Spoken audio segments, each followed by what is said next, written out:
Pues ya está con nosotros nuevamente el genodermatólogo Guillermo Pacheco, que pues nos viene a dar esta información tan importante que son estas enfermedades dermatológicas, estas enfermedades de la piel, que dice uno, bueno, pues puede ser una solución fácil. Qué difícil, de veras yo no creí que fuera tan complicado atender alguna enfermedad de la piel. Así es que te agradecemos mucho, doctor, por esta información que siempre nos traes. Bienvenido. Pues muy buenas tardes, muchas gracias. Hoy, ¿qué tema vamos a escuchar? Hoy vamos a platicar de rosácea. Sí. Es una condición muy frecuente y que se parece al acné y a otras condiciones, pero a lo mejor muchas veces uno, seguramente, de hecho acabo de ver una señora aquí afuera de la calle que sí tenía su cuadro totalmente ahí de rosácea, y es muy frecuente, por eso es importante platicarlo. Más allá de hablar del tratamiento, pues también es importante hablar de ciertas medidas que pueden ayudar a controlarlo. Entonces, ¿o prevenirse? ¿O ese es, no se sabe? Es que no se conoce bien la causa. Sí, entonces, así pasa, ¿no? Exactamente. Con todas las enfermedades de la piel. Muchas veces, exactamente. Entonces, es más que nada el diagnóstico oportuno para evitar que la cara vaya cambiando de aspecto de manera muy importante. Lo digo de la parte de la inflamación, y que luego ciertas partes de la cara se van engrosando, como la nariz, las orejas, la frente, y esas cosas sí son las que son más prevenibles. O sea, también es muy importante hablar de la educación del paciente, de que tiene que identificar ciertos factores a evitar y complementarlos con el tratamiento médico. Entonces sí se parece mucho al acné por el aspecto inflamatorio, pero en esa foto pues lo que se ve son esas como arañitas que tiene ahí la mejilla de esta señora. Le llamamos telangiectasias. A diferencia del acné, donde es la combinación de factores inflamatorios, bacterias, grasa, aquí es más una cuestión de los vasos sanguíneos que están muy reactivos. Entonces por eso se pone la cara roja, brincan estos vasos, y ya un efecto adverso y prolongado pues es el engrosamiento de ciertas estructuras de la cara, como la nariz, que se va volviendo más ancha en algunas personas, pues la consecuencia a largo plazo de este tipo de inflamación y reacción vascular, como nosotros le llamamos. Es bastante frecuente, muchas personas la llegan a consultar. Gente de tez clara, también lo vemos muchas veces en mujeres. A lo mejor tiene un grupo diferente de distribución de la edad. A lo mejor el acné lo vemos más en adolescentes, o que puede ser a cualquier edad. Aquí generalmente lo vemos en gente un poquito más de grande, entre la treintena y la cuarentena. A veces no es tan frecuente verlo antes. Hay excepciones como siempre, pero realmente es lo que se va presentando. Bueno, causa, como me comentabas, pues no se conoce, realmente es otra cosa bien compleja. Es seguramente la inflamación a la que está más propensa estas personas, el sistema inmunológico que tiende más a reaccionar ante ciertas sustancias y empezar a atacar a la piel, factores genéticos que no están muy bien descritos hasta la fecha tampoco, y mucho que ver el ambiente, la luz, ciertos alimentos, el calor, que son todas estas cosas que se van combinando, y por eso están provocando estos cuadros clínicos. Con algunos pues no tenemos mucho que hacer, el sistema inmune, la genética, pero el ambiente pues es lo que nosotros sí tratamos de estar controlando. ¿Emociones o estrés? No está tan bien descrito, pero sí puede ser en cierta manera, pero no es como lo principal. Que sí debe haber como cuestiones más de calor o ciertas reacciones químicas que a veces en ciertos alimentos son los que disparan este tipo de presentaciones. Sí. Permíteme que hable un poco del sentido personal. Algo que me exacerba la rosácea es el tipo de calor cuando me subo al coche. Y bajo, y ahí ya empieza el problema de la rosácea. El otro, también he notado con ciertos alimentos como el chocolate o harinas o azúcares, se exacerba, pero no creo que todos los cuerpos reaccionen a lo mismo, ¿verdad? No hay una reacción similar. Digo, sí hay cosas, por ejemplo el calor, ¿no? Eso sí es claro, ¿no? Como pues estos vasos sanguíneos es una reacción al calor, abrirse, y pues por eso la cara se va a poner roja. También la luz, ese es un factor ambiental importante. Y lo de los alimentos a veces es que uno lo acompaña con el cafecito, el pan y el chocolatito caliente, y es ese calor que también causa la dilatación de estos vasos. Entonces a veces sí hay que estar viendo evidentemente en cada paciente con qué reacciona. Ahorita lo vamos a ver en unas diapositivas posterior, pero sí hay ciertos alimentos, por ejemplo el picante, chocolate, que pues sí son factores como que tienden a causar este tipo de reacciones. Pues como le decía, la gente de tez clara, pues 1 de cada 10 personas, pues es bastante en realidad. La edad más habitual para diagnosticarlas entre los 40 en adelante, o sea, no tanto como los adolescentes con acné. Y bueno, sí es más frecuente en mujeres este cuadro, a diferencia del acné, que también es más frecuente en varones. Pero por eso también es importante hacer la historia clínica y también después no confundirse con otras enfermedades que luego sí son más serias, que se pueden parecer mucho. Ajá. Entonces, ok, se habla de una esterificación, es como diferentes etapas, desde ciertas personas que a veces van a notar además como la cara un poquito más roja con este rubor, de hecho no está en esta imagen, es como la primera etapa. Ya la segunda es como esa, exactamente, ya es un rubor persistente donde a veces se pueden salir estas arañitas que nosotros le llamamos telangiectasias. Pero todavía no vemos muchos cambios en la cuestión de la nariz, en la forma, tampoco se están viendo ninguna lesiones así como roncha. Esta es la etapa 3, donde sí persiste el rubor, las telangiectasias, pero ya lo que hay pápulas o pústulas, o sea, como ronchas, así como les decimos nosotros. Y algo muy particular es esta distribución que suele presentarse, ¿no? Que es más en el centro de la boca. Esa ya sería la fase 4, ¿no? Es que hay la imagen. Esa chica. Es la nariz, exactamente. O sea, ya te habla de un estímulo continuo, sin tratamiento, una persona que probablemente no ha recibido suficiente educación sobre ciertos alimentos que se tienen que... Bueno, factores ambientales que se tienen que estar controlando. Volvemos a poner la nariz para que vean cómo se ha deformado. O sea, realmente sí, ¿verdad? Eso es progresivo, exactamente. Se siente como si fuera hule, pero tanta inflamación, pues empieza a formar este tejido que va a cambiar tanto las dimensiones como realmente la sensación al tocar este tipo de nariz. Pues ya estamos hablando de algo muy progresivo y así es. Pues evidentemente lo importante es identificar a los pacientes en las primeras 2 etapas para evitar que los pacientes lleguen a esto. Que vamos, sí hay tratamientos, pues, pero es algo ya muy caro, más difícil de tratar, que se puede volver recurrente y pues lo ideal es como no llegar a esto. Desde la etapa anterior, ponemos las letras, por favor. Sí, es como la etapa 2, es la que ya es un poquito más complicada. Yo creo que muchos pacientes ya acuden a buscar atención, sobre todo en la etapa 2, a veces en la etapa 1, pero pues la etapa 3 es que es más complicada de tratar. Eso ya requieren a veces cirugías pequeñas o incluso láser, pero lo vamos a hablar un poquito más adelante. Y a lo mejor a diferencia de otras enfermedades como el acné, donde vemos muchos estos puntos blancos o estos comedones aquí, no se ven en la rosácea. Es que se confunden mucho estas 2 enfermedades en contextos en personas no tan entrenadas.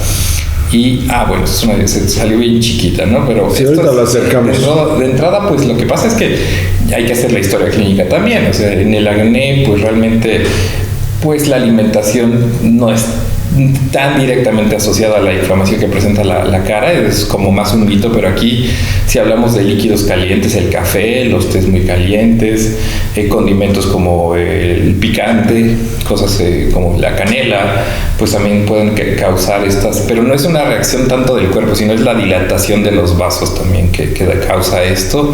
Ciertos alimentos como el chocolate, cítricos, jitomate, chocolate en barra, en polvo. La verdad es que son cosas que el paciente tiene, algunos sí se dan cuenta, ¿no? De que cuando yo me echo mis copitas, que también el alcohol pues tiene esa acción vasodilatadora, pues también les pasa, ¿no? Que están como muy colorados, chapeaditos, pero pues a veces es la rosácea, no por otra cosa, ¿no? Sí. Y son como las cosas que el paciente tiene que ir aprendiendo a identificar, pues también para tratar de ir eliminando algunas de ellas, ¿no?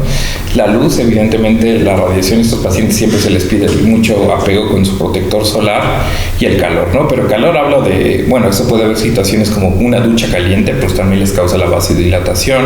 Cuando están cocinando, que están muy cerca del comal o del sartén, pues también eso les puede causar este tipo de reacciones, y de cierta manera uno es lo que les tiene que estar educando. Por ejemplo, una ducha pues con agua más tibia o fría, y pues ir tratando de cambiar algunos hábitos pues poco a poco, ¿no? Pero es parte de la educación del paciente, son las cosas que el paciente sí puede llegar a controlar para evitar una etapa complicada, una 3, exactamente. Entonces pues son las cosas que son muy importantes, y eso a lo mejor no lo vamos a ver con otras enfermedades como el acné o el lupus, bueno, que a veces nos podemos confundir. Estas son como las lesiones más particulares, pero eso ya son etapas muy avanzadas. Por ejemplo, el señor de hasta arriba, pues vemos como si rinofima hablamos de la nariz, metofina de la frente, bléfaro de los párpados, otofima pues también las orejas cómo van cambiando, y la afección ocular, o sea, a veces se les ven, ahí podemos ver varias cosas, la nariz, ¿no? Como ya una nariz engrosada, más ancha, pues ese eritema persistente, ese rubor persistente en las mejillas, también los párpados ya se empiezan a inflamar, y la frente ahí se ve ya también como si tuviera un colchón aquí, pero se ven pápulas también. O sea, ya son etapas avanzadas, pero ahí se ve prácticamente como si tuviera un cojín también aquí en la frente, y evidentemente pues son las etapas ya tardías. Una particularidad de la rosácea también es la afección ocular. A este paciente se le ven muy rojos los ojos, y esto pues no es tan común en otras condiciones dermatológicas como el acné, el lupus. Esto es muy característico, y ahí también se ven muy bien los párpados rojos, como si se hubiera maquillado ese paciente, pero no, ese es el rubor persistente de la inflamación por la rosácea. Entonces también la protección ocular es bien importante de estos pacientes cuando están al exterior, con lentes oscuros o con gradación que puedan cambiar de color, pero sí es importante a la larga. Y esto es lo que le llamamos el otofima, que también los pabellones auriculares, bueno, las orejas también tienen este rubor, estas pápulas, y también van aumentando en dimensiones. Esto pues a veces no es tan frecuente, a lo mejor las personas como no tienden a observar esto, pero sí es parte ya de los procesos crónicos de la rosácea. Así es. Entonces, pues aquí hay que hacer una buena historia clínica, una buena exploración. A lo mejor el que más se confunde es el acné, pero el acné sí tiene esas bolitas, esos puntos negros, esos puntos blancos que en la rosácea no se presentan, que lo vamos a ver a lo mejor más en varones más jóvenes, que son adolescentes o que han tomado suplementos de gimnasio, estas cosas que luego sí están muy asociadas al acné. Y aquí pues una historia clínica, pues vamos a ver que a lo mejor es una persona de tez clara, más mujeres, de mayor treintena, cuarentena, cincuentena. La foliculitis es como eso que aquí abajo ponen en la barba del varón. A veces ciertas personas tienen como muchas infecciones, pero pues eso también hay un agente infeccioso, eso ya es los folículos que se van infectando por ciertas bacterias, y pues la verdad es que también se agravan. Exactamente, pero ya estamos hablando de una cosa importante. La dermatitis seborreica, que es mucho sebo en la cara, pues también a veces puede dar algunos tipos de inflamación que se confunden. El lupus, por ejemplo, es esta imagen de arriba a la izquierda, donde se ve la nariz y las mejillas con el rubor, pues parecería una rosácea, ¿no? Esta que se confunde, dice, con... Pues no, es un lupus. Eso es. Es que ya es una enfermedad autoinmune muy severa que puede afectar muchos órganos como el riñón, el corazón, la piel, el sistema nervioso. Entonces es una cosa muy, muy delicada que tiene que ser tratada por reumatólogos con medicamentos muy fuertes. Pero pues ahí vamos a ver otro cuadro de rigidez articular. A veces también lo vemos más en mujeres en cierto tipo de edades, pero pues es que uno sí se puede ir con la finta y pues a lo mejor no está tratando adecuadamente. Y la dermatomiositis, bueno, esa es la foliculitis, ese es un acné, perdón. Ahí se ven los puntos blancos en esa distribución. Es que puede coincidir un poco en las mejillas, ¿no? Que son presentaciones habituales, pero vamos, en este momento la historia clínica. No es que no pueda haber rosácea en varones, también existe evidentemente, pero va a ser otro grupo de edad. Y la dermatomiositis es otra enfermedad autoinmune que se puede confundir porque también llegan a presentar mucho rubor en la cara, pero esos, como dice, miositis, tienen una debilidad muscular muy importante. También es una condición delicada que tiene que ser tratada por un reumatólogo. Así, Entonces, pues hay muchos tratamientos, ¿no? Pero creo que sí, la primera parte es la educación del paciente, de identificar qué es lo que está haciendo él para que el cuadro a lo mejor no entre en tanto control y tratar de evitar algunos hábitos. Pues hay cosas que a veces a los pacientes les cuesta más trabajo que otras, ¿no? Pero estamos hablando también de limitar la exposición a la luz solar sin protección, hay que utilizar anteojos oscuros, hay que salir a la calle bien tapado y pues ahí a lo mejor modificar ciertos hábitos de las duchas y ciertos tipos de alimentos que también pues hay ciertos pacientes, hay cosas que no las van a dejar, pero sí hay que educarlos al respecto. Y aquí, por ejemplo, cosas como el metronidazol y la ivermectina, que a lo mejor la ivermectina se puso mucho de moda en la pandemia, desafortunadamente, pues son medicamentos que se usan controlados, no deben de estar no tanto, es que estos son más tópicos, que son para tratar parásitos, pero evidentemente esto no tiene nada que ver con parásitos en rosácea, tienen acción antiinflamatoria y a lo mejor no se conoce muy bien por qué, pero la ivermectina funciona bastante bien en estos pacientes por plazos muy, muy prolongados. ¿Para el caso de la rosácea? Sí, exactamente. Es muy buena opción realmente porque pues es tópica, es una aplicación en la noche y es algo relativamente fácil. También hay quien se puede utilizar, están las guías de manejo de antibióticos a bajas dosis. No tanto por atacar como una bacteria, pero también son antibióticos que tienen cierta acción antiinflamatoria y parece que eso es lo que pueden ayudar a los pacientes más que nada. Y también los retinoides, que son estos medicamentos muy fuertes que se utilizan también para el acné, que funcionan también bien en los pacientes, a lo mejor que ya están un poquito más complicados. Y por último, pues ya están el láser, la cirugía, pero esos son para las etapas ya la ivermectina tópica, pues muy buena realmente para los pacientes, aunado al protector solar, los cambios de alimentación, de hábitos del paciente, pues eso funciona bastante bien. Y ya el láser y la cirugía pues ya son cosas más avanzadas, pero pues evidentemente para las etapas más complicadas. Sí, y qué bueno, le iba a decir también, la gente que también no tiene una conducta adecuada a la hora de los alimentos.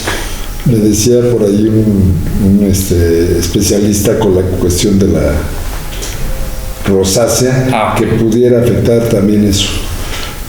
No sé si es tanto una cuestión de cantidad o calidad, pero la verdad es que sí, el calor, o sea, una sopita, un pozole, yo que sé, también pues son alimentos que el calor pues van a causar más dilatación de estos vasos sanguíneos.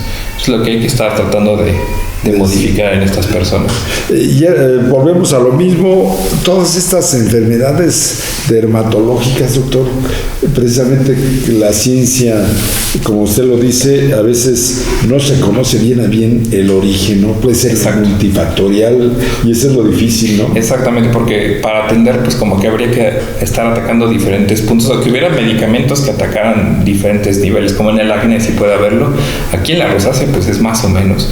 Y la disciplina que implica para los pacientes también, que es cuidado de la piel diario, que deberíamos empezar desde chicos todas las personas, pues es complicado, ¿no? Empezar a alguien de 40 años, decirle ponte el bloqueador solar 3 veces al día y aplícate esta crema en la noche.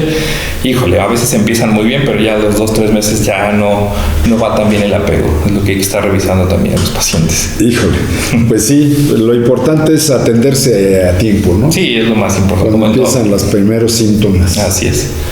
Exacto. Pues doctor, muchas gracias, y ahí tienen los teléfonos para que ustedes quieran hacer alguna consulta con él o alguna cita, pues ahí está el teléfono a su disposición. Pues le agradecemos mucho al doctor Guillermo Pacheco esta información de primera mano, y como siempre pues lo recomendable es que acuda con su especialista. En una primera instancia, pues médico familiar, todo médico familiar responsable y serio, al momento de diagnosticar alguna enfermedad ya muy especializada, los canaliza precisamente con el especialista correspondiente, y en este caso es el genodermatólogo. Gracias, doctor. No, al contrario. Regresamos en un momento.